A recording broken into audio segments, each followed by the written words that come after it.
Buenos días. Entre otros, final feliz para una mujer en un autobús de la línea 64 de la EMT. El conductor alertó de inmediato a los servicios sanitarios y aparcó el bus justo enfrente del Hospital La Fe. Buenas tardes. Ya está, muy bien. Siempre bien. Muy bien.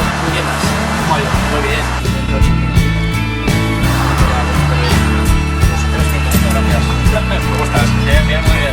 Para mí es un honor llevar a la gente, por eso estamos obligados a conducir con los 5 sentidos, pensando en la conducción y también en las personas.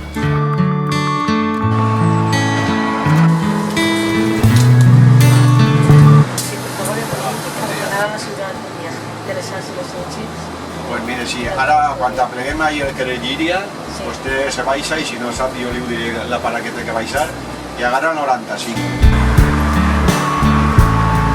41, 35, bon dia. Bon dia, Sebastià. Mira, que n'hi ha una dona que s'ha marejat i està així sentaeta. Envia'm el 112 que no se troba bé, per favor. Jo no sé pressa.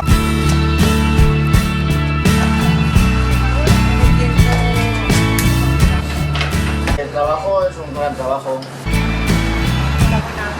Mi coche, el 7 de la 60. 5217. Vale, gracias. Paco, al 7103.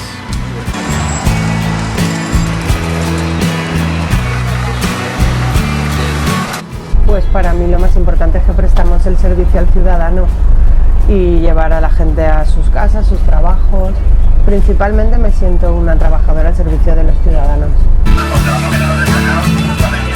Hasta la semana que viene. Aquí tengo buen fin de semana. Hasta luego. Adiós.